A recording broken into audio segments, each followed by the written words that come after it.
Brent Fikwoski here, a little more of a normal backdrop. My big trip is complete and I am back home, which is wonderful. This is May 26th to June 1st. That is the programming I'm talking about with you today. It is the fifth and final week of this training block. June 2nd, Monday, there's going to be the start of a new training block, which I am excited about. That's what I've been spending most of my day today working on. So that's kind of where my brain is, to be honest. I'm really excited about some handstand push-up stuff I've gotten there. Really excited about some velocity-based training. But I'll get into that in the next video. Today we're talking May 26th to June 1st. And the first thing I want to talk about, I've got three main things I want to cover for this week's programming. This is the fifth and final week, right? So hopefully you're still seeing some progress. You can use the intuition, the notes you've made the last 4 weeks and really put them into practice here. Push yourselves in a few key areas where you want to continue to see that progress. Hopefully you're reaping the rewards, especially in things like the running and the handstand walks, right? Like getting more and more comfortable, being exhausted, kicking up onto your hands when you're out of breath. And every piece, hopefully you're seeing that progress. And I want to talk a bit about the workouts on, let me pull it up here. I believe it is Wednesday, but I want to be sure. It's, if we're looking at the essential training, it's on Thursday. And so there's that CrossFit workout, which is 20-minute AMRAP, 20 burpee box jumps, 20 hand clean and jerks, 20 chest to bar pull-ups. This is a very, admittedly, kind of forgettable workout, right? I mean, this is the kind of workout you do, and a few weeks later, if someone wrote it down and they said, have you ever done this before? You would say no. And sure enough, you did. You're going to do it this week. But those are the really important pieces, right? Like this is just, CrossFit, right? It's gymnastics, weightlifting, and you're just like getting through it. And you're just chipping away at it. And building up your ability to be really good at something like this is going to make you really good at CrossFit and competing in CrossFit. So what I have in the notes is simple, right? Practice keeping transitions tight throughout this workout. Now, what a lot of people do in a workout like this is they're going to push the pace on, maybe those 20 individual reps, specifically in the first 2 rounds, or even in the final round. Maybe hold on to that dumbbell, right, for all 20 reps. Set it down. Take a deep breath. Change their grips. Put chalk on. Look up at the pull-up bar for a bit. That transition could be anywhere from 8 seconds on the short end, probably closer to 20 seconds. What I really want you to work on here is create those rests in the middle of the set of 20, because there's 3 sets of 20 here.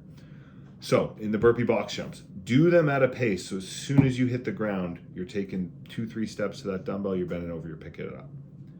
Do the dumbbells at a pace where as soon as you finish, lock out that last jerk, you're setting the dumbbell on the ground, you're walking right over, maybe quickly adjust your grips, and you're up. So those grips should already be chalked. That might mean you do 10 alternating dumbbell hang, clean, and jerks, and you chalk up your grips.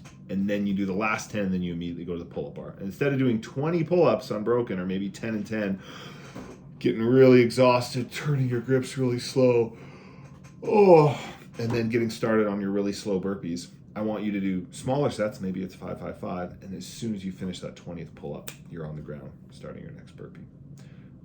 Good opportunity to get something out of that workout as opposed to just mindlessly putting in the work. And the same goes for the long aerobic piece after that, right? It's just, it's machines, right? Row, echo bike, ski, echo bike. Just putting in the work there, getting that done. But find a way to get something out of that, not just the fitness, right? Focus on your breathing, focus on your technique, focus on really tight transitions. Maybe work on some fueling or hydration during that. So, you could have some carbs on the echo bike, right? You maybe like a little shaker cup, and you have to drink that in between. On the row, right? Like really maybe just focusing on the deepest possible breath on every single stroke, right? The deepest possible breath on your echo bike. Find a cadence. Maybe it's, a deep breath out every 4 strokes and a deep breath in every 4 strokes. So sorry if you maybe that's ASMR for some of you, but really focusing on that, right? That's an idea of something you can work on. Try to keep a consistent pace, maybe on the first echo bike. Really use your legs, right? Try to not use your arms too much, knowing in the skier it's mostly an arm dominated movement. So if you are going to use your arms on the echo bike, you're only going to push. You could keep your hands open, no pulling. Those are some examples of things, because those two pieces on Thursday for the Essentials track, they're pretty boring, right? They're pretty standard. There's nothing flashy about them. They're not sexy. They're not going to be the stuff you're really proud of. But finding something on those days to work on, and even technique on the row or on the echo bike and the ski, right? Like, look at some of the Professor Project videos on rowing. Look at them on skier. Go and type in onto YouTube, world record skier 5K or 10K or something like that. And you're going to find someone on the skier breaking a world record with really good technique more often than not. And maybe quickly film yourself in the warm-up and go, it's not what my technique looks like.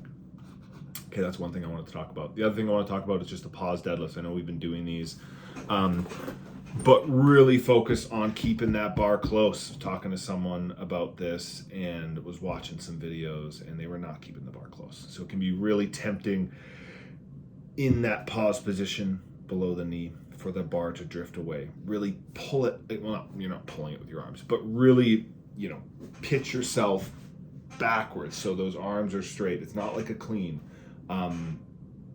Keep that bar close. Just please keep it close. Keep it still, and then pull hard. Well, deadlift hard. You're not pulling with your arms, but you know what I mean. Really keep that barbell close. It's important. And lastly, I'm just going to throw in the video here. We have our last week of working on ring muscle up drills. Next week's training block is going to be kind of a similar 5-week progression and some drills that I know that I really like for the handstand walk. But this week, it's the last week. This is the ring muscle up skill work, and this is the kipping ring dip. So watch this video. I'm going to just interlace it here. The first bit, the video quality is weird. I don't know why. Sorry, but it's fine. You can hear me. So watch this here. Hopefully you learn a few things. And this is working on the kipping ring dip. Again, we did this last week, but on the P bars. So that's it. Hopefully you enjoy this week of training. As always, hit me up, Train Heroic, if you need anything. And after this week is done, we've got a new 5-week block and some exciting other announcements, so stay tuned. But here is a little video on kipping ring dips. And if you're not a Professor Project member and you're still watching this, just sign up. All right, exact same drill as last week. Last week we did it on the P-bars or on the dumbbells on the boxes. This week we're doing it on the rings. You can do these on rings hanging from a pull-up bar. Obviously, I'm just doing these from the rings that I would do muscle-ups on, and I'm just bringing this box up so I don't have to actually do the turnover. The goal here is to teach you how to do a kipping ring dip, to use the momentum and the swing from your lower body, transferring that energy so that you don't have to do a strict dip out of a kipping ring muscle. So that's the purpose of this drill. Now the actual drill, the first thing we're going to do is you're going to get on top of the rings at the top of a dip. Be active, be pushing into those rings, right? Pushing down. Don't allow your traps to get shrugged. Push down.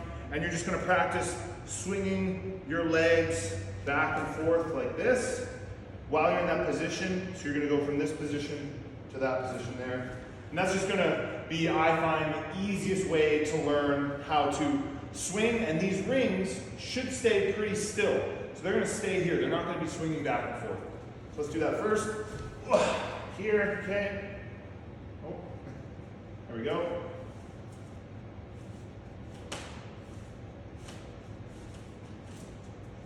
There we go.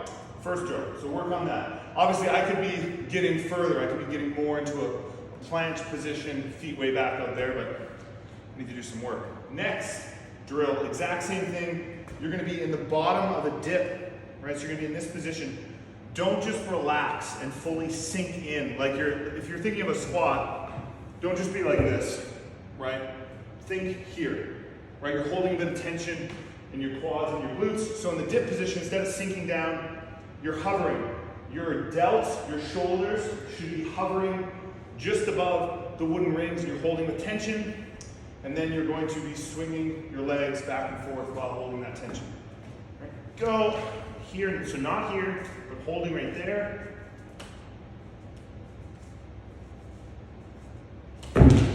Go. And now, you're going to do that same thing, swinging back and forth, and on the back swing, as your butt squeezes, as your heels and knees are rising, you are going to press out of the dip. Here we go.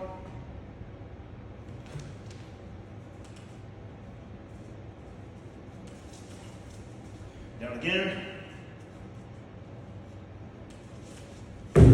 That's it. Now, same thing, swinging, bottom of the dip, and as your feet come forward, you're going to drive your knees up, both knees up. You're going to use that to get out of your dip. Okay.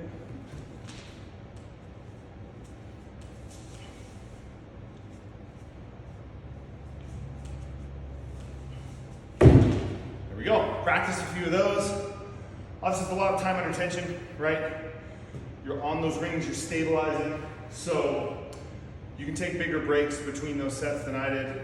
Maybe not talking as much as I am will help a little bit too. Practice those, really good drill. And then what you can do is once you're actually doing the ring muscle-ups, I don't have grips with me, but first I'm gonna do a back swing. So I'll do an actual full ring muscle up here, and I'll do the back swing out and you'll see what that looks like.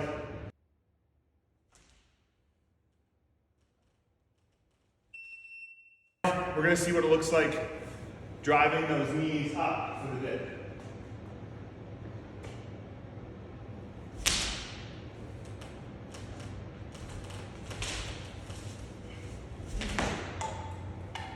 That's it. Give it a try.